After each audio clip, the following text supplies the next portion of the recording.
যারা মাছ চেনেন বা বিভিন্ন প্রজাতির মাছের খবর রাখেন তারা জানেন যে অক্টোপাস মাছটি বা অক্টোপাসটি কত সুস্বাদু মজার এবং কতটা দামি একটি খাবার বিভিন্ন জনের কাছে।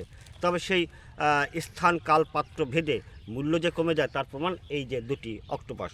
এগুলো সুন্দরবনের যে জেলেরা সাগরে মাছ ধরতে যান সেখান থেকেই জালে তাদের নানা জাতের বিভিন্ন জাতের যে মাছ ধরা পড়ে তার মধ্যে দুটি অক্টোপাস এই জেলের জালে ধরা পড়েছে, তিনি নিয়ে এসেছেন। তবে অক্টোপাসের ভাগ্য বলতে হবে খুবই খারাপ। এই মাছটা তিনি শুকাচ্ছেন ঠিকই, তবে এটি কোনো মূল্যবান খাবার হিসেবে নয়, এটি তারা শুকাচ্ছেন রাবিশ হিসেবে বিক্রির জন্য, যেটি সুন্দরবনের এই শুটকি মৌসুমে চরগুলোতে সবচেয়ে কম দামি যে পণ্যটি সেটি রাবিশ বলে।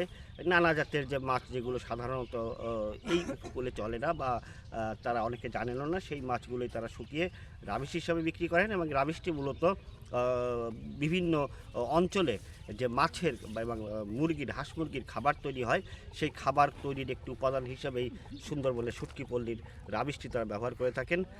বলতে পারেন যে অক্টোপাসের আসলে করুণ ভাগ্য হয়েছে সুন্দরবনের দুবলার চরে এসে।